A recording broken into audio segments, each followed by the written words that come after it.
இரண்டாவது வாரத்திலே சொன்ன செய்திகளிலிருந்தும் நம்முடைய வாழ்க்கையிலே என்ன ஒரு முன்னேற்றம் மாறுதல் அடைந்திருக்கிறது என்பதுதான் இந்த தர்பியாவுடைய நோக்கம். 2 வாரங்களில் சொல்லப்பட்ட விஷயங்கள் உங்களுக்கு தெரிந்ததாக இருந்தால் நாம் அன்றாட வாழ்க்கையிலே நடைமுறைப்படுத்தும் போது நாம் எந்த அளவுக்கு அதிலே நாம் முன்னேற்றம் அடைந்திருக்கிறோம் என்பதை நாம் சுய பரிசோதனை செய்து கொள்ள கண்டிப்பாக அவசியம் வேண்டும். ஏன்னு சொன்னா தர்பியா என்பது நம்மை வளர்த்தெடுப்பது. ஏதோ ஒரே கேட்டுவிட்டு செல்வம் என்று அல்லாமல் இந்த தர்பியாவுடைய சொல்லக்கூடிய கருத்துக்கள் என்பது நம்மை வளர்த்தெடுக்கக்கூடியது. இந்த வளர்த்தெடுக்கக்கூடிய அந்த விஷயத்திலே நாம் எந்த அளவுக்கு அதிலே பயிற்சி பெற்றிருக்கிறோம். முதல் அமர்விலே நமக்கு கிடைத்த படிப்பினை என்ன, இரண்டாவது அமர்விலே சொல்லப்பட்ட கருத்துக்களின் மூலமாக நாம் பெற்ற படிப்பினை என்ன என்பதை நாம் சுய பரிசோதனை செய்து அது நம்முடைய குறிப்பேடுகளிலே நாம் புரிந்து கொள்ள கடமைப்பட்டிருக்கிறோம். அன்புக்குரிய சகோதர சகோதரிகளை, இன்றைக்கு நாம் சொல்ல வேண்டிய செய்தி என்ன சொன்னா அதே செய்தியை தான் பிரித்து நம்ம சொல்ல இருக்கிறோம். முதல் செய்தி என்ன சொன்னோம், அவர்களிடத்துல ஒரு துவாவை கற்றுக் கொடுக்கிறாங்க. அந்த துவா என்பது நம்முடைய வாழ்க்கையில இன்றியமையாத ஒரு பொக்கிஷம். அந்த பொக்கிஷத்தினுடைய முதல் வழியை நாம் கடந்த வாரத்திலே சில ஆதாரங்களோடு நாம் பார்த்தோம். இந்த விஷயத்தை பற்றியுள்ள வகுப்பை நாம் கடந்த வாரத்தில் எடுத்தோம். இந்த வாரத்தில் நாம் எடுக்கக்கூடிய அந்த ஹதீஸினுடைய பிற்பகுதியில் இடம்பெறக்கூடிய வசுக்குரிக்க நன்றி செலுத்துவது, அல்லாஹ்வுக்கு நாம் எப்படி நன்றி செலுத்த வேண்டும்.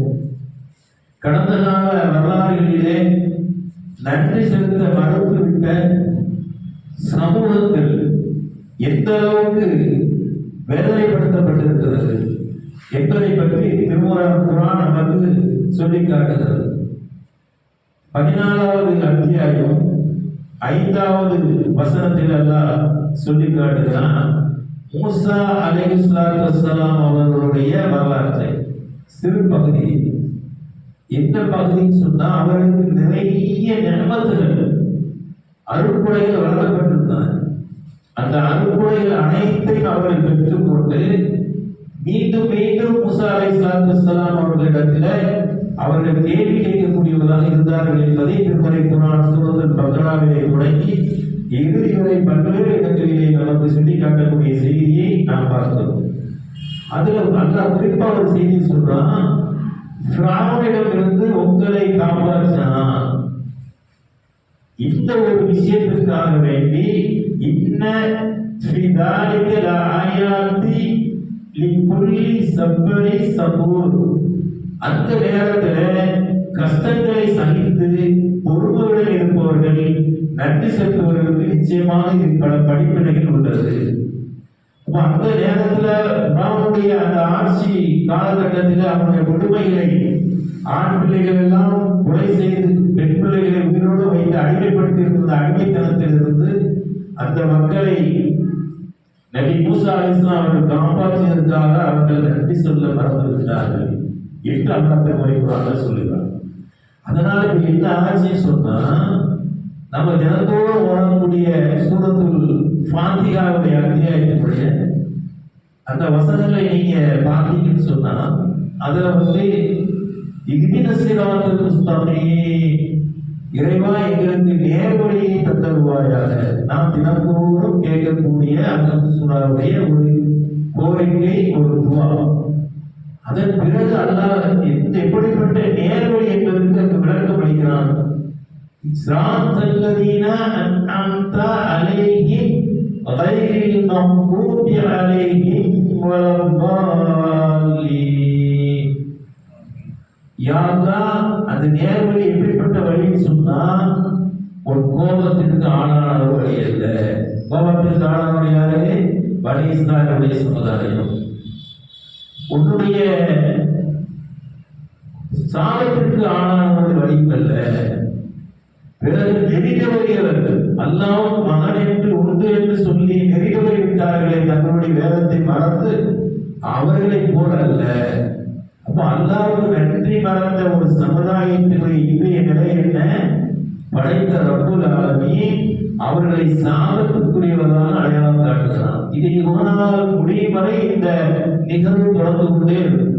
அப்போ நன்றி மறந்த ஒரு சமுதாயம் அல்லாஹ்வை சாபத்துக்குரியவர்களாக மாற்றப்பட்டு, யாரெல்லாம் தொழுகையை நிறைவேற்றுகிறார்களோ அந்த தொழுகையை நிறைவேற்றக்கூடிய அனைவருமே அவர்களை சாபத்துக்குரியவர்கள் வழியிலே அதை சேர்த்து விடாது என்று சொல்லக்கூடிய ஒரு படிப்பினையை திருமலை குர்ஆன் நமக்கு கற்றுத்தருகிறது. அதே போல 14வது அத்தியாயம் தொடர்ந்து அதனுடைய வசனத்துல 7வது வசனம், وَإِذَّ أَذَنَ رَبُّكُمْ لَا إِنْ صَبَرْتُمْ لَأَزِيدَنَّكُمْ وَلَا إِنْ كَفَرْتُمْ. இதற்காக நீங்கள் எனக்கு நன்றி செலுத்தினால் நான் என் அருளை மேலும் உங்களுக்கு அதிகப்படுத்துவேன் என்று சொல்லிவிட்டு, இன்ன அதாபி லா ஸதீர், அப்படி நீங்கள் நன்றி செலுத்தவில்லை என்றால் உங்கள் மீது என்னுடைய கோபம் அதிகரிக்கும். லா ஸதீர், நான் என்னுடைய பிடி என்பது கடுமையாக இருக்கும் என்று அல்லாஹ் எச்சரிக்கை செய்கிறான். இப்ப நன்றி செலுத்தாத மக்கள் இந்த உலகத்துல வாழ்ந்தாங்கன்னு சொன்னா அந்த நன்றி செலுத்துதல் முறை இல்லை என்று சொல்லும் போது அல்லாஹ் என்ன செய்யறான்? இதற்காக நீங்க நன்றி செலுத்தினால் நான் என்னுடைய அருளை அதிகப்படுத்துவேன். இல்ல என்ன நமக்கு ஒரு படிப்பினை கிடைக்கிறது? ஒரு அற்புதமான செய்தியை மெசேஜ் அல்லாஹ் சொல்றான். நன்றி என்பது வாயினால் சொல்லக்கூடியது அல்ல, வெறும் வாய் சொல்லல. நன்றி அல்ஹம்துலில்லாஹ் சொல்லிட்டு கடந்து போற ஒரு விஷயம் அல்ல. இதே பூர்வமாக உணர்ந்து அந்த ஞாபகத்துக்கு அல்லாஹ் நன்றி சொல்ல சொல்றான். அப்படி நன்றி சொல்லும் போது அல்லாஹ் அடுத்த விஷயம் என்ன சொல்றான்? அந்த அருளை அல்லாஹ்வுக்கு நன்றி செலுத்தும் போது அவனுடைய அருளை உங்களுக்கு மென்மேலும் அதிகரிப்பான். எவ்வளவு பெரிய இருக்கு!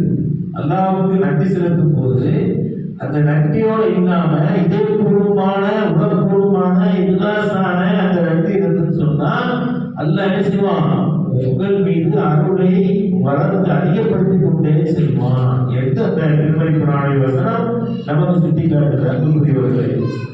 அதே போன்ற நிறைய மக்கள் குறைவானவர்கள் தான் நன்றி செலுத்துகிறார்கள் என்று திருமறை குர்ஆனில் அல்லாஹ் 34வது அத்தியாயம் 13வது வசனத்தில் அல்லாஹ் தாவூத் அலைஹிஸ்ஸலாத்துடைய வரலாறை சொல்லும் போது, சுலைமான் அலைஹிஸ்ஸலாத்துடைய ஆட்சி அதிகாரத்தை சொல்லும் போது அந்த வசனத்தை சொல்லி காட்டுகிறான். யஹ்மது அலா தாவூத ஷுக்ரா வ கலீலும் மின் இபாதி ஷுக்கூர், அவர்கள் குறைந்த அளவே நன்றி கூறுகிறார்கள்.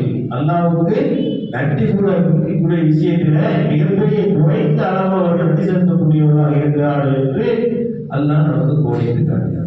இப்ப இதுல கிடைக்கக்கூடிய விஷயம் என்ன? நம்ம தாவூத் அலைஹிஸ்ஸலாத்து வஸ்ஸலாம் அவர்களுக்கு அல்லாஹ் அரசாட்சியை வழங்கியிருந்தான், நபிமார்களை மக்களாக உருவாக்கியிருந்தான், சிறந்த உம்மத்தாகவும் அவங்க பெரிய ஆசிரியராக கொடுக்கப்பட்ட ஒரு நபி. அந்த நபியினுடைய உம்மத்துகள் குறைவானவர்கள் தான் ஞாபகங்களை அனுபவித்துக் கொண்டு நன்றி செலுத்தக்கூடியவர்களாக இருந்தார்கள். இதுல கிடைக்கக்கூடிய படிப்பினை என்ன? அந்த உம்மத்தை சார்ந்தவர்களை போல் நாம் இருக்கின்றோமா அல்லது அதிகம் நன்றி செலுத்தக்கூடிய மக்களாக இருக்கின்றோம்? இதுதான் அங்கே தாவூத் அலைஹிஸ்ஸலாத்துடைய வரலாறுகளை அல்லாஹ் குறிப்பிட்டு காட்டக்கூடிய அந்த மெசேஜ்ல நாம படிக்கக்கூடிய படிப்பினை என்ன? நம்ம இடத்துல வளர்ச்சி இருக்கிறதா, ஆன்மீக வறுமை இருக்கிறதா, அல்லது ஆன்மீக வளர்ச்சி இருக்கிறதா, அல்லது ஆன்மீக வீக்கம் இருக்கிறதா? வீக்கம் என்பது வேற, வறுமை என்பது வேற, வளர்ச்சி என்பது வேற. இன்றைக்கு சமுதாயத்தில் பார்த்தோம்னு சொன்னா இபாதத்துகளுக்கு குறைவில்லை. இரவு நேரத்தில் அதிகமான 20 ரக்காத்துகளை நின்று தொழக்கூடிய மக்களாக இருக்கிறாங்க. ஆன்மீக அந்த அளவுக்கு வளர்ச்சி, கூட்டம் பள்ளி நிரம்பி வழிகிறது. இது ஆன்மீக வளர்ச்சியா? இது ஆன்மீக வீக்கமா? இது ஒரு வகையான வீக்கம். ஏதோ அல்லாஹ் சொல்லிட்டா, ரசூலுல்லாஹ் சொல்லிட்டாங்க, காலகாலமா நம்ம செஞ்சிட்டு இருக்கிறோம். அதனால இரவு நேரத்துல அந்த வசனங்களை கொஞ்சம் கூட பொருட்படுத்தாம அளவுக்கு அதிகமான ஸ்பீடோட ஓதி ஒரு தர்த்தீப் இல்லாம படிக்கக்கூடிய ஒரு காட்சியை பார்க்கிறோம். அப்ப நம்ம சமுதாயத்துல நாம இதை பார்க்கும் போது இவையெல்லாம் நமக்கு வீக்கம். ஆன்மீக வளர்ச்சி அல்ல. ஆன்மீக வளர்ச்சி என்பது அல்லாஹ்வும் அல்லாஹ்வுடைய தூதர் எதை கற்றுத் தந்தார்களோ அதை நம்முடைய வாழ்வில் கடைபிடிப்பது என்பதுதான் ஆன்மீக வளர்ச்சி.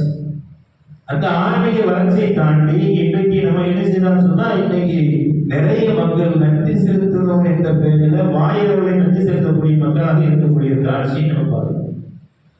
அல்லாஹ் நம்மை பற்றி தீன் என்று சொல்லக்கூடிய அந்த அத்தியாயத்தின் மூலமாக ஒரு செய்தியை சொல்லணும்.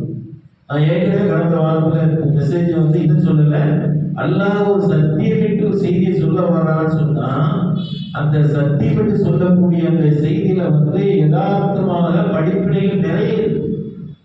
அதுல உண்மையினுடைய நிலை, யதார்த்த நிலை அதிகமாக இருக்கு. அதே போன்று அந்த அத்தியாயத்தினுடைய வசனத்தை அல்லாஹ் சொல்லி காட்டினான், வத்தீனி வஸைத்தூனி வதூரி சீனீன வஹாதல் அலல் பை வஹாதல் பலதின் அமீன் என்று சொல்லக்கூடிய அந்த வசனத்தில் அல்லாஹ் சொல்லி காட்டுகிறான், செய்தூன் ஒளிவம் என்று சொல்லக்கூடிய செய்தூன் மரத்தின் மீது சத்தியமாக, அத்தி மரத்தின் மீது சத்தியமாக. அல்லாஹ் சத்தியம் என்று சொல்லக்கூடிய விஷயங்கள்லாம் பார்த்தீங்கன்னா என்றைக்கு நிலைத்திருக்கக்கூடிய பொருட்கள். காலத்தின் மீது சத்தியம் சொன்னாங்கன்னா காலம் என்பது என்றைக்கு நிலைத்திருக்கு. சூரியன் மீது சத்தியம் சொன்னாங்கன்னா சூரியன் நிலைத்திருக்கக்கூடிய. அல்லாஹ்வுடைய சத்தியம் என்பது தூர் சினாய் மலை மீது சத்தியமாக என்று அல்லாஹ் சொல்லி, அல்லாஹ் அந்த வசனம் என்ன சொல்றதுன்னா, மனிதனை நாம் அழகிய அமைப்பாக படைத்திருக்கிறோம். இதான் குறை இருக்குது. அற்புதமான படைப்பு, அற்புதமான வடிவமைப்பு. ஆனால் அந்த மனிதன் தன்னுடைய செய்கைகளின் காரணமாக, தரங்கட்ட காரியங்களை செய்வதன் காரணமாக, அல்லாஹ்வுக்கு நன்றி செலுத்தாமல் இருப்பதன் காரணமாக தாழ்ந்தவராக அவர்களை நாம் ஆக்கிறோம். அவர்கள் என்ன செஞ்சாங்க? தாழ்ந்தவராக அவர்களை நாம் மாற்றினோம் என்று அல்லாஹ் சொல்றார். அந்த அளவுக்கு அல்லாஹ் என்ன செய்யறாங்க? நம்மளை அழகிய படைப்புன்னு சொல்லி அல்லாஹ் நம்மளை வர்ணித்து விடுது. நம்ம ஒன்றுமில்லாத ஒரு நிலையில் இருக்கக்கூடிய நமக்கு அல்லாஹ் இது போன்ற ஒரு அமைப்பை தந்துவிட்டு அல்லாஹ் நம்மகிட்ட எதிர்பார்க்கிறது என்ன? அல்லாஹ் சுக்ரிய நன்றி செலுத்தக்கூடிய அடியாராக இருக்க வேண்டும் என்று அல்லாஹ் விரும்பக்கூடிய ஒரு செய்தியை பார்க்கிறோம். அதே மாதிரி 100வது அத்தியாயம் 6வது வசனத்துல ஒரு செய்தியாக சொல்லுவோம். ஒரு வரலாற்று, ஒரு நம்ம சயின்டிபிக்கான ஒரு வரலாற்று செய்தி. அந்த செய்தியில என்ன சொன்னாங்கன்னா, குதிரையை பற்றி அந்த வரலாறு வரும். அந்த குதிரை என்பது தன்னுடைய எஜமானுடைய கட்டளைக்கு கீழ்ப்படைந்து அந்த குதிரை எதிரிகளுடைய படையோடு சென்று அங்கே மோதி அதனுடைய காலடிகளில் புழுதிகளை பரப்பக்கூடிய புழுதிகள் மீதும் சந்திப்பாங்க என்று சொல்லி. ஏன்னா குதிரை ஓடும் போது கண்டிப்பாக கால் உழப்பு அடித்து அதனுடைய புழுதிகள் வெளிவரும். அது நடக்கக்கூடிய விஷயம். எந்த குதிரை பறந்து போனாலும் அதிலிருந்து புழுதி வருவது என்பது இயற்கையான விஷயம். அல்லாஹ் அந்த விஷயத்தை சொல்லி தனக்கு எஜமான எங்க அழைச்சிட்டு போறான்னா அது தெரியாது. போருக்கு போனா என்ன நடக்கும்? குதிரையுடைய கால்கள் வெட்டப்படலாம், குதிரைகள் கொல்லப்படலாம், அதில் சுமந்தரக்கூடிய எஜமானம் வெட்டப்படலாம். இது போரினுடைய நடக்கக்கூடிய நிகழ்வுகள். அல்லாஹ் அந்த குதிரையை சொல்லி அல்லாஹ்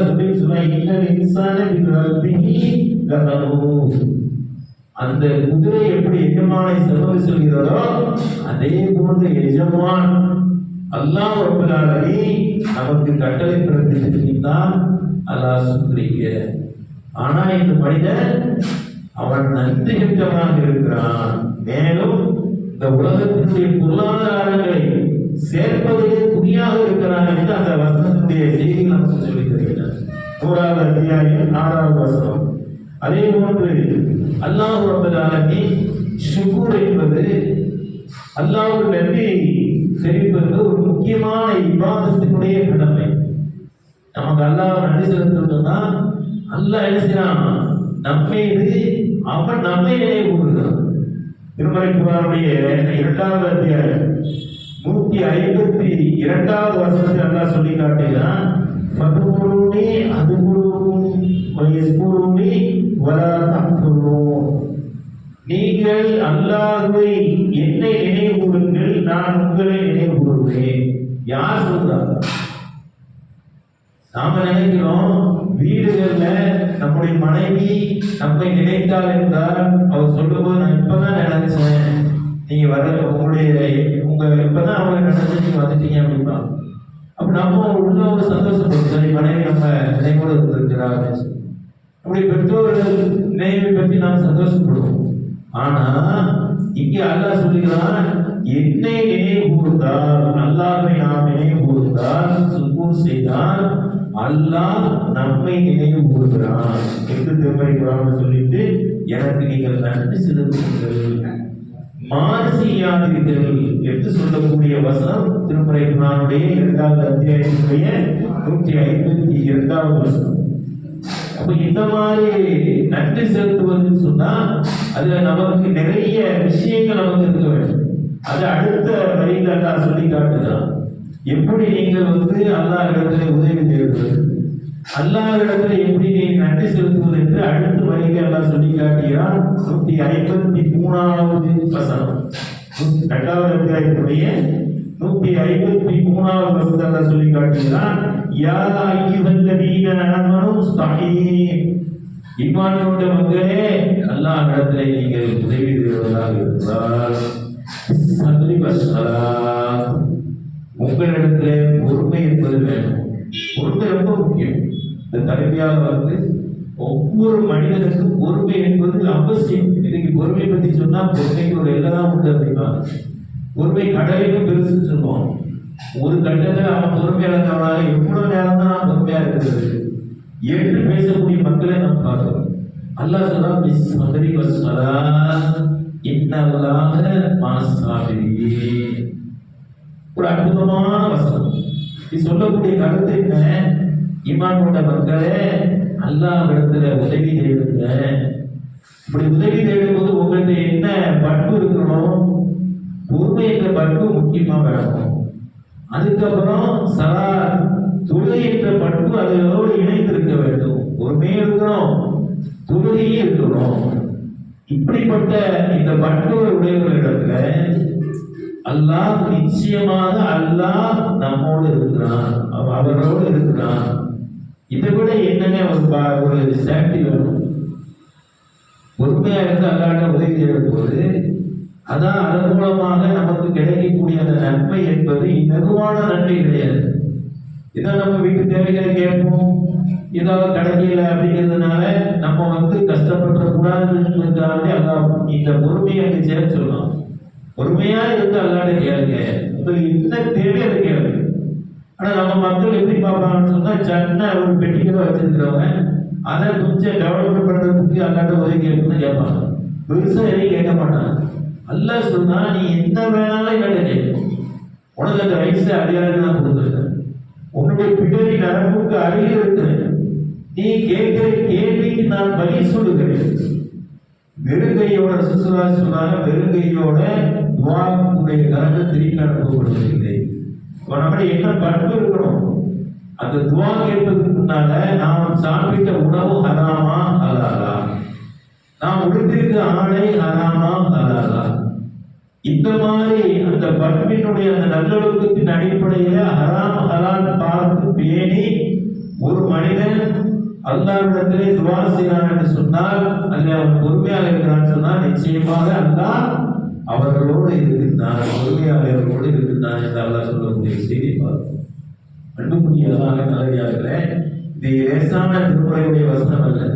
இந்த வசனத்துடைய பொருள், நிறைய பொருள் கொண்ட இந்த வசனத்தை நாம் கடந்து செல்கிறோம். அன்புக்குரியவர்களே, இன்றைக்கு நம்ம அல்லாஹ் நமக்கு வழங்கிய நியமத் என்பது தாராளமாக நிறைய இருக்கிறது. உதாரணமா சொல்ல போறாங்கன்னா, அலம் நஜ்அல் லஹு ஐனைன், 90வது அத்தியாயம் 8வது வசனத்துல சொல்லி காட்டுகிறார், பார்க்கக்கூடிய கண்களை உங்களுக்கு நான் வழங்கவில்லையா? உங்களுக்கு 2 உதடுகளை நாமே உங்களுக்கு தரவில்லையா? 90வது அத்தியாயத்துடைய 8வது வசனத்திலையும் 9வது வசனத்தையும் அல்லாஹ் சொல்லக்கூடிய செய்தியை நீ வீட்டில் சென்று பாருங்க. எவ்வளவு அற்புதமான செய்தியை சொல்றோம். அந்த கண்கள் உடல் ரீதியான உடல் கூறுகளை நாம் ஆய்வு செய்து பார்த்தோம்னு சொன்னா, நம்ம உலகத்துல எவ்வளவு 500 வருஷம் வாழ்ந்து நன்றி சொன்னாலும் அந்த நன்றி தப்பு. அந்த அளவுக்கு நம்ம உடல் கூறுக்குள்ள அல்லாஹ்வுடைய நியமத்துகள் புதிந்து கிடக்கிறது. அதை நம்ம உணரவில்லை.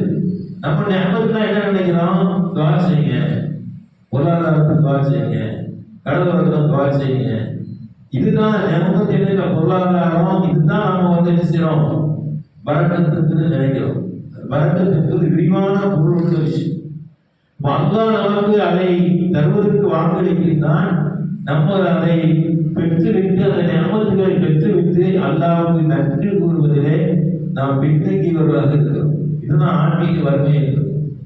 அப்ப அதில் சரியான முறையில் நாம் என்ன செய்வதில்லை, ஒரு கவனம் எடுப்பதில்லை. அன்புக்குரிய அல்லாஹ் நிலையார்கள் நபி ஸல்லல்லாஹு அலைஹி வஸல்லம் அவருடைய காலத்துல நிறைய போர்கள் நடந்தது.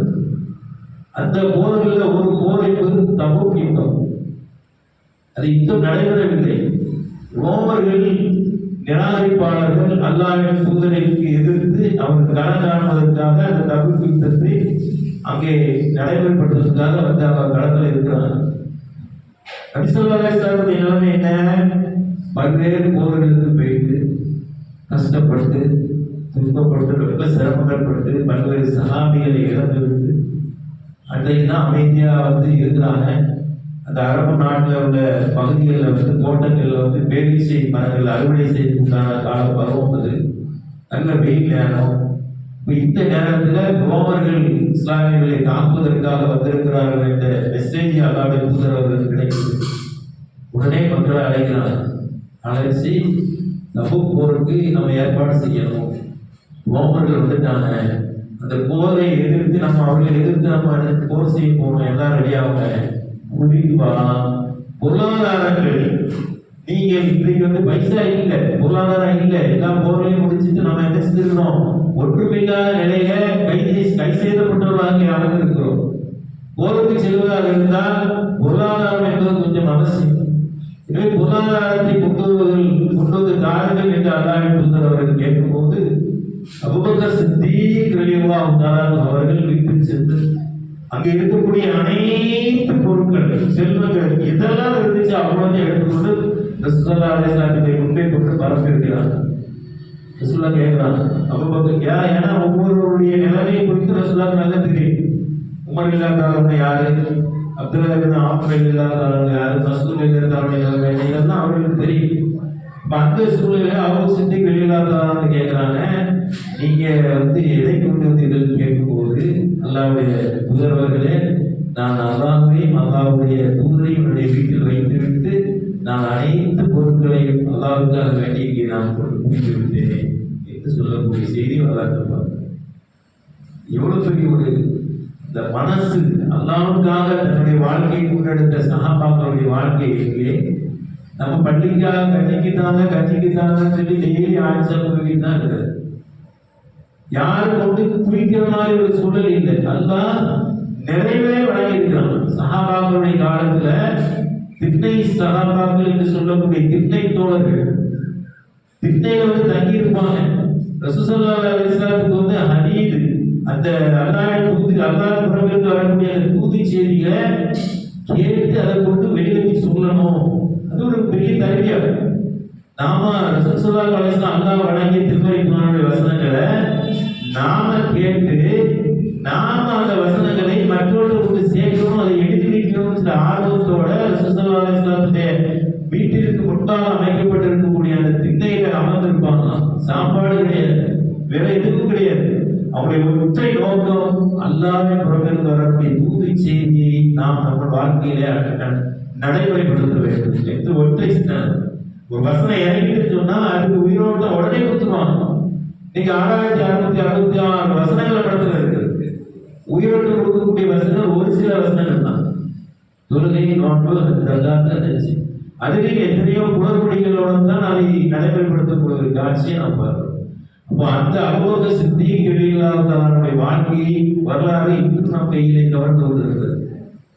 அதில் படிப்படியாக பெறக்கூடிய வாய்ப்புகள் இருக்கிறதா? குறைந்தபட்சம் அதிலே ஒரு 10% நாம் அந்த அவங்களுடைய வாழ்க்கையில் நடைபெற்ற நல்ல விஷயங்களை முன்னெடுப்போம் என்ற ஒரு சிந்தனை ஓட்டம் இருக்கு. அப்போ அதுக்கெல்லாம் நமக்கு என்ன அவசியம் சொன்னா அவருடைய வாழ்க்கை வரலாறு, அந்த வாழ்க்கை வரலாறோடு பின்னி பிணைந்து கிடக்கக்கூடிய படிப்பினைகள், அந்த படிப்பினைகள் மூலமாக நாம் பெறக்கூடிய பாடம் என்ன, இவற்றை குறித்துள்ள சிந்தனை ஓட்டம் இருந்தால் மட்டும்தான் அந்த நிகழ்விலே நாம் முழுமையாக நம்மை அர்ப்பணிக்கக்கூடிய மக்களாக ஆயிருக்க முடியும். அன்புக்குரிய அல்லாஹ்வின் நல்லடியார்களே, அதே போன்று கலிஃபா உமரில் ஒரு சில சம்பவங்களை நாம் நினைச்சிடும் கோடி காட்டுவோம். உமர் இல்லாதவர்களுடைய காலம், அவங்க கலிஃபாவா இருக்காங்க, ஆட்சி அதிகாரம் கொடுக்கப்பட்டவங்க. அவங்க அந்த பொறுப்புக்காக வேண்டி எவ்வளவு வயதாகன்னு சொன்னா, ஒரு கட்டத்துல பஞ்சம் ஏற்படுது. அந்த பஞ்சத்திற்கு காரணம் நாம ஆட்சியாளராக இருக்கக்கூடிய நாம் தானோ இந்த ஒரு பயத்துல சஹாபாக்கெல்லாம் ஓடி போய், நான் என்ன ஏதாவது குற்றம் செஞ்சிருக்கிறான், பஞ்சம் ஏற்பட்டுள்ளது, இதுக்கு என்ன தீர்வு வேண்டும் சொல்லி அவர் ஊராட்டையும் வசனம். அந்த கலீஃபா உமர் ரலியல்லாஹு அவர்கள் ஒரு சந்தர்ப்பத்தில் ஒரு சின்ன செய்தி தான், அவங்களுடைய சமூக பொறுப்பு எந்த அளவுக்கு இருந்துச்சு சொல்லி பாருங்க. ஒரு ராத்திரி நேரத்துல அவங்க தங்களுடைய கரங்கள்ல மூட்டைகள்ல உணவுப் பொருட்களை எடுத்துக்கொண்டு ஏழைகள் வீட்டை சென்று யார் வீட்டுல விளக்கு எரியாமல் இருக்குதோ, யார் வீட்டுல அடுப்பு எரியாமல் இருக்குதோ அவர்களை கட்டளைத்து அவர்களுக்கு சுட்டு உணவுகளை பரிமாறுவார்கள். இவ்வளவு பெரிய சமூக பொறுப்பு. ஏன் ஆட்சியாளர் நினைத்திருந்தால் யாரையாவது ஒரு பணியாளர் அழைத்து வந்து என்ன செய்யலாம், அவங்கள்ட்ட கொடுத்து அனுப்பிக்கலாம். ஆனா நாளைக்கு அல்லாஹ் என்னிடத்துல கேள்வி கேட்பான். நான் ஒரு பொறுப்பை சுமந்திருக்கிறேன், ஆட்சியாளர்கிட்ட பொறுப்பை சுமந்திருக்கிறேன், என்னுடைய ஆட்சி காலத்தில் இது போன்ற வறுமை இருக்கக்கூடாது, இருந்தால் அதை நான் நேரடியாக சென்று அந்த அவர்களுக்கு உதவி செய்வேன் என்று சமூக பொறுப்போடு நடந்தார்கள். அவர்களுடைய வாழ்க்கை வரலாறு என்பது மிகுதியான பக்கங்கள் உடையது. ஒரு சில சம்பவங்கள் எந்த அளவுக்கு உமர்லாஹ் ஒரு காலத்துல ஒரு சந்தர்ப்பத்தில் இரவு நேர ரோந்து போறாங்க. இந்த ரோந்து போகும்போது ஒரு வீட்டுல பால் காய்ச்சினாங்க. பாலா அரிசி பானைகளுடைய சத்தம் கேட்குது, வெறும் கரண்டியும் ஆப்போசிட்டியும் சேர்ந்தா கேட்குது. ரொம்ப நம்ம உமர்லாஹ் அந்த கால் விட்டு கேட்கிறாங்க. கேட்கும் போது உள்ள வயிற்று பசியால அழுது, பாலில் அந்த பசி அழுதுக்காண்டி தாக்காட்டுறதுக்காண்டி இந்த மாதிரி பண்ணிட்டு இருந்தாங்க. அப்போ அவங்க கேட்குறாங்க, உமர்லாஹ்வுடைய அந்த காதல் விழுது, நம்ம அந்த பால், நம்ம பால் விற்கக்கூடிய பாலில் கொஞ்சம் தண்ணி சேர்த்து அந்த தண்ணி சேர்த்த பாலை நம்ம விற்று இருக்கணும், இது யார் பார்க்க போறாங்க போது அந்த வீட்டில் இருக்கிற பெண்மணி சொல்றாங்க, உமர் பார்க்க மாட்டாரு, ஆனா நம்மை படைத்த ரப்புல் ஆலமீன் இதை கண்காணித்துக் கொண்டிருக்கிறான். எந்த பதிவு பாருங்க, இந்த ரமலான் மாதத்தில் கிடைக்கக்கூடிய இன்னல்லாஹ்வுக்கான அனைத்தும் ரகீபா என்ற கண்காணிப்பு தன்மை, சூப்பர் பவர் கேமரா. அல்லாஹ்வுடைய கேமரா என்பது நம்ம கேமரா மரங்கள்லாம் அதை உடச்சிடலாம். அல்லாஹ்வுடைய பவர் கேமரா என்பது நம்ம அப்படியே படம்பிடித்துக் கொண்டே நடக்கக்கூடிய நிகழ்வுகளை எல்லாம் அல்லாஹ் படம்பிடித்துக் கொண்டே. அப்படிப்பட்ட சூப்பர் கேமரா அந்த பெண்மணியோட உள்ளத்தில் எப்படி ஆழமாக இருந்தது. உமர் பார்க்க மாட்டார், அவர் மனிதர், அவர் ஆட்சியாளர். இதை உள்வாங்கிறாங்க உமர்லாஹ் அவர்கள். உடனடியாக அவர்கள் இல்லத்திற்கு திரும்பிவிட்டு அதிகாலையில் அடுத்த நாள் காலையில் அந்த வீட்டம்மார்களை அழைத்து அவர் வீட்டில் இருக்கக்கூடிய பெண்ணுக்கு தன்னுடைய மகனை மனம் முடித்துக் கொடுத்தார். இப்படிப்பட்ட இலாசான ஒரு இஸ்திகாமத்தான ஒரு குடும்பத்தில் நாம் பெண்ணெடுக்கிறது இருக்க போறோம். இன்னைக்கு பெண்ணெடுக்கிறத எப்படி நம்ம பார்க்கிறோம், பெண்ணு பார்க்கறதுடைய விஷயத்தை எப்படி பார்க்கிறோம், வாரிசை பார்க்கிறோம், பரம்பரையை பார்க்கிறோம், செல்வங்களை பார்க்கிறோம், குணபத்திரங்கள், அதெல்லாம் பின்னால். அந்த மாதிரி உலகத்தில் என்ன செஞ்சாங்க, அந்த வீட்டுள்ள உறவு அவங்களை அழைத்து அடுத்த நாளே தன்னுடைய மகனுக்கு பெண்கள் பேசுறாங்க. இவ்வளவு பெரிய ஒரு ஆட்சியாளருடைய மகனை திருமணம் செய்யக்கூடிய தகுதியான பெண்ணுக்கு அந்த தகுதி எப்படி வந்துச்சு? இன்னல்லாஹ கான அலைக்கும் ரகீபா, அல்லாஹ் நம்மை பார்த்து கொண்டிருக்கிறான், மனிதன் பார்க்காவிட்டால். அதே போன்று இன்னொரு சம்பவம் உமர்லாஹ்வுடைய காலத்தில் அவங்க ஒரு ஆட்டு மேய்ப்பவனை பரிசோதிக்க வேண்டி அவங்க போறாங்க. போன இடத்துல காட்டுல ஆடுகளை மேய்த்து கொண்டு இருக்கிறார். அந்த மேய்த்து கொண்டு இருக்கக்கூடிய அந்த மேய்ப்பர் சிறுவர்கிட்ட சென்று எனக்கு கொஞ்சம் பால் கறந்து தர முடியுமான்னு. அப்ப அந்த சிறுவர் சொல்றாரு, அவருக்கு உமருக்கு தெரியாது. அவர் சொல்றாரு, நான் எஜமானுடைய அனுமதி இல்லாம நான் பாலை கலந்து தர முடியாது அப்படின்னு. நான் மேலதிகமான உனக்கு பொருளாதாரம் தரேன், உங்க எஜமான் பார்த்துட்டா இருக்கிறாரு அப்படின்னு சொல்லி இவங்க அவங்கள்ட்ட சோதனைக்காக வேண்டி கேட்கிறாங்க. கேட்கும்போது அந்த சிறுவர் சொல்லுகிறார், நீங்கள் பார்க்கவில்லை, நான் பார்க்கவில்லை, நம்மை படைத்த எஜமானன் என்னை பார்த்து கொண்டிருக்கிறான்.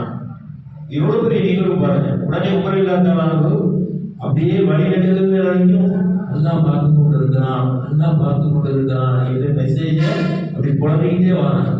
இப்ப சமீபத்தில் கூட ஒரு 2-3 வருடங்களுக்கு முன்னால இதே சம்பவம் நடந்துச்சு. என்ன சம்பவம்? ஒரு அரபு நாட்டினுடைய அந்த பாலைவனத்துல அவர் பேர் மறந்து போச்சு, ஈசுன்னு நினைக்கிறேன். அவர் நாடு அமைச்சிட்டு இருக்கிறாரு. லக்ஸரி கார்ல கொஞ்சம் பேர் போறாங்க. போய் அவருக்கு ஒரு ஆட்டை கேட்கிறாங்க வேலைக்கு. அவர் இது என்னுடைய ஆடு இல்லை, எஜமான் வேற ஆளு, நான் ஆட்டை தரமாட்டேங்கிறாரு. இவர் எஜமானுக்கு பார்த்து கொண்டா இருக்கிறாரு என்று கேட்கும்போது, எஜமான் பார்க்காவிட்டாலும் என்னை படைத்த ரப்பு என்னை பார்த்து கொண்டு இருக்கிறான் என்ற மெசேஜை பதிவு செய்யறாரு. இது ட்ரெண்டிங் ஆகுது. அப்புறம் துபாய் கவர்மெண்ட், அவர் சார்ந்த கவர்மெண்ட் எல்லாம் அவரை கூப்பிட்டு கண்ணியப்படுத்தி பொருளாதார அளவுல ரொம்ப உயர்ந்த நிலைக்கு கொண்டு போய் அந்த அரசவையிலும் ஆட்சியிலும் பங்கு கொடுக்கிற விஷயங்களை நம்ம கேள்விப்பட்டிருக்கோம். 2-3 வருடங்களுக்கு முன்பாக அல்லாஹ் எப்படி நிதர்சனமா காட்டினா பாருங்க. படைத்த ரப்புல் ஆலமீன் கவனித்துக் கொண்டிருக்கிறான் என்ற மெசேஜை, அந்த இறைச்சத்தை வெளிப்படுத்தி அடுத்த நிமிஷமே அல்லாஹ் அவருக்கு ஒப்புப்பட்ட உயர்ந்த பதவி. அவர் கணவரோட கற்பனை பண்ணி பார்க்கிறார். அவரு கணவரோட கற்பனை பண்ணி பார்க்கிறார். இந்த வார்த்தை என்பது அவரை என்ன செய்து முன்னெடுத்துக் கொண்டு போவதை செய்திருப்பார். அப்போ அல்லாஹ் நமக்கு வழங்கிய பொறுப்புகளாக இருந்தாலும் சரி, அல்லாஹ் நம்ம வழங்கிய நியமத்துகளாக இருந்தாலும் சரி, இவற்றை உரிய முறையிலே சேர்ப்பிக்கக்கூடிய கடமை நமக்கு இருக்கிறது என்பதை அல்லாஹ்வுடைய ஆட்சி காலத்தில் ஒரு சில சம்பவங்கள் மூலமாக நாம் புரிந்து கொள்ள முடிகிறது. அதே மாதிரி மக்காவிலே இருந்து அப்துர்ரஹ்மான் இப்னு ஆஃப் ரலியல்லாஹு தஆலா அன்ஹு அவர்கள் ஹிஜ்ரத் செய்து போறாங்க. சஹாபாக்கள் மத்தியில அன்சாரிகளையும் முஜாஹிதுகளையும் ஒன்றிணைக்கிறாங்க சகோதரத்துவம்.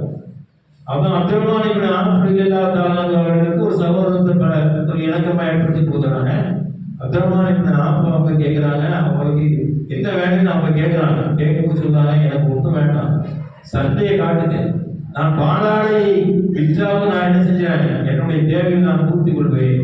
ஒரு வியாபாரம் என்பது ஹலாலாக்கப்பட்ட வியாபாரத்தை காட்டுகிறாங்க. சோம்பேறியா இருந்து நாங்க வீட்டுல உணவு விரும்பவில்லை, என் மனைவியில ஒரு மனைவியை நான் டைவர்ஸ் பண்ணி உனக்கு தந்துடுறேன், இப்படி எல்லாம் கேட்கிறாங்க.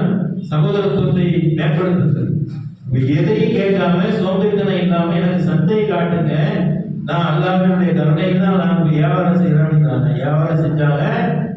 அந்த அல்லாஹ் அவங்களுடைய இறைச்சத்தையும் அந்த வியாபாரத்தினுடைய அந்த ஹலாலுடைய தன்மையை பார்த்து ஒரு சில வருடங்களில் மிகப்பெரிய செல்வந்தராக மாறும்.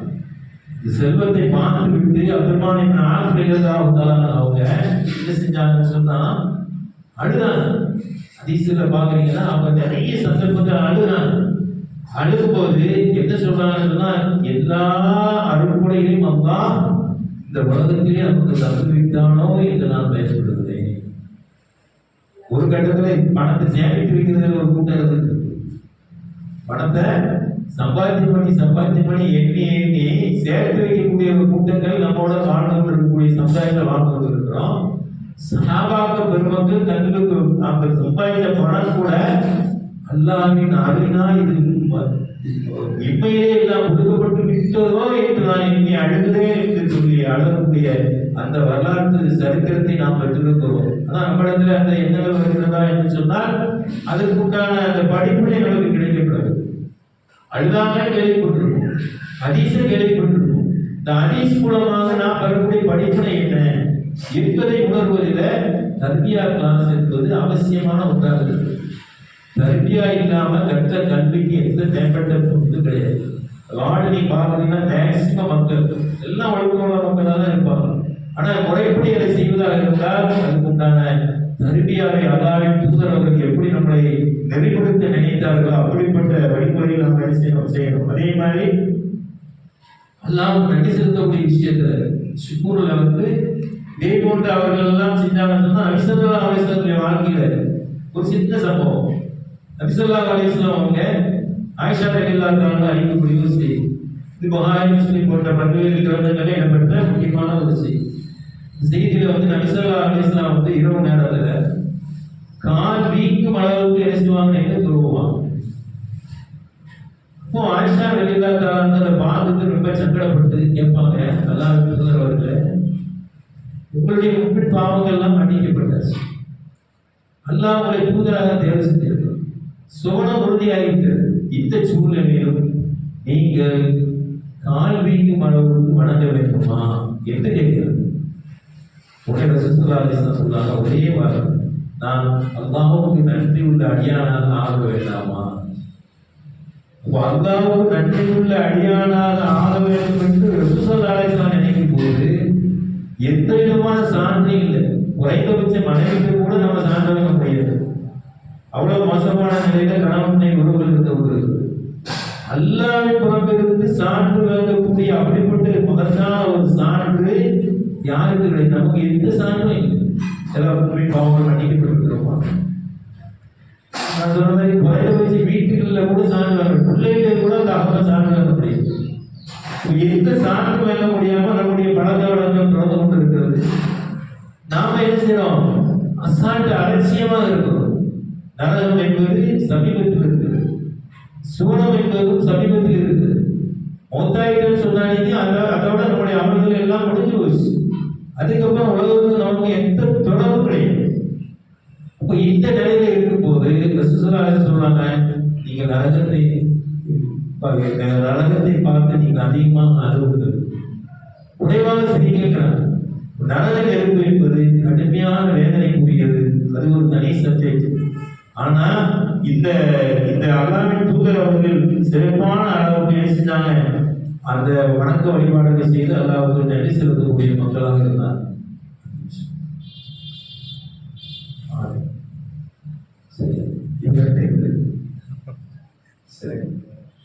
சரி, இன்ஷா அல்லாஹ் வரக்கூடிய வாரத்தில் பார்ப்போம். எல்லாம் புரிஞ்சுக்கிட்டீங்கன்னு நினைக்கிறேன். ஷுக்கூர் என்று சொல்லக்கூடிய அந்த நன்றி இருப்பீங்களா, இதுவும் சஃபர் என்று சொல்லக்கூடிய பொறுமையை ஒரு மூவினுக்கு இரட்டை சிறகு. ஒரு சிறகு ஒழிஞ்சு போச்சுன்னு சொன்னா பறவை என்ன செஞ்சிடும்? பறக்கக்கூடிய குணமாயிடும். அதனால ஒவ்வொரு உண்மையிடத்திலையும் சஃபர் என்று சொல்லக்கூடிய பொறுமையை இருக்கணும். அல்லாஹ்வுக்கு நன்றி செலுத்தக்கூடிய சஃபர் என்று சொல்லக்கூடிய நன்றி அவர்களுக்கு இருக்க வேண்டும் என்பதை அல்லாஹ் இருக்கிறார். நபி ஸல்லல்லாஹு அலைஹி வஸல்லம் சொன்னாங்க, மூமின்களுக்கு முத்தகீன்களுக்கு எல்லாம் ஆச்சரியமாக இருக்கிறது. இது சரியான ஹதீஸ்ல உள்ள விஷயம். புகாரி முஸ்லிம்ல அபூதாவுதுல நல்ல வரக்கூடிய விஷயம். ஏன்னு சொன்னா அவருக்கு ஒரு சந்தோஷம் ஏற்பட்டால் அவர் அல்ஹம்துலில்லாஹ் என்று அல்லாஹ்வை புகழக்கூடியவராக இருக்கிறார். அவருக்கு ஒரு துன்பமோ துயரமோ கஷ்டமோ ஏற்பட்டு விட்டால் அவர் மன சங்கடப்படாமல் அதை தாங்கிக் கொண்டு பொறுமையோடு தன்னை எதிர்கொண்டு இன்னா லில்லாஹி வ இன்னா இலைஹி ராஜிஊன் என்று சொல்லக்கூடியவராக இருக்கிறார். அல்லாஹ்வே, உன்னிடம் இருந்து நாம் வந்தோம், உன்னிடமே திரும்பக்கூடியவராக இருக்கின்றோம், உன்னிடம் தான் எங்களுடைய மீறுதல் இருக்கிறது என்ற கருத்துள்ள அந்த துவாவை செய்யக்கூடிய மக்களாக இருந்தார்கள். அன்புக்குரிய அல்லாஹ் நல்லடியாக இது ஒரு மூமின்களுக்கு இருக்கக்கூடிய பண்பு. இன்னொரு மூணு பண்பு என்ன அப்படின்னு சொன்னா, இதயம் நன்றியை உணரணும். ஒரு ஆள் ஒரு உதவி செய்யறாருன்னா அந்த உதவி மூலமாக நம்ம தேவைகள் நிறைவேறும் போது குறைந்தபட்சம் அல்லாஹ் உங்களுக்கு இதற்கு பகரமாக நன்மையை கூலியாக வழங்குவானாங்க. ஒரு ஆச்சரியமான நிகழ்ச்சியை பார்க்கும்போது மாஷா அல்லாஹ், அல்லாஹ்வுடைய படைப்பு அவனுடைய ஆற்றல்படி நடக்கிறது. இது போன்ற சின்ன சின்ன விஷயங்களுக்கெல்லாம் உள்ளம் சார்ந்து அதை உணர்ந்து நன்றி செலுத்தக்கூடியவா இருக்கும். வாய் சொல்லு கிடையாது, வாயில சொல்லக்கூடிய விஷயம் கிடையாது, வாட்ஸ்அப்ல வரக்கூடிய விஷயம் கிடையாது.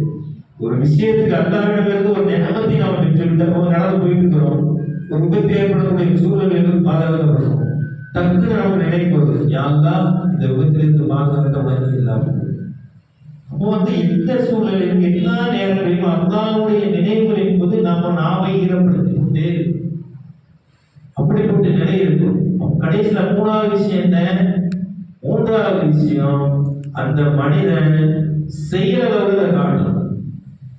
விஷயத்தை நம்ம கற்றுக்கொண்டோம், அந்த கற்றுக்கொண்ட அந்த செய்தியை ஹராம் ஹலால் அல்லாஹ்வுடைய நியமத்துகள் நிறைய இருக்கு. கைகளின் நியமத்து தான், கண்கள் நியமத்து தான், பொருளாதார நியமத்து தான், மக்கள் செல்லும் நியமத்து தான், மழை நியமத்து தான், எல்லாமே அறுப்புடைய காற்று மழை எல்லாமே அல்லாஹ்வுடைய அறுப்புடைய.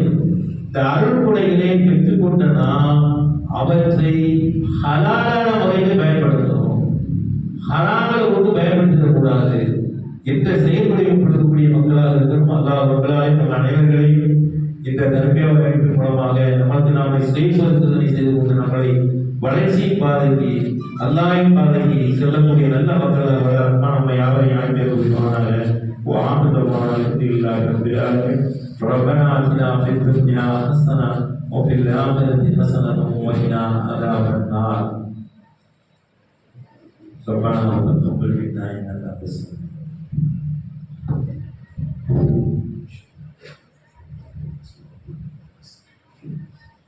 அல்ஹம்துலில்லாஹ் ஜஸாக்குமுல்லாஹ் கைரன் சகோதரர்களுக்கு மூன்றாவது வார தர்பியா வகுப்பில் நிறைய விஷயங்களை நாம் கேட்டு தெரிந்து கொண்டோம்.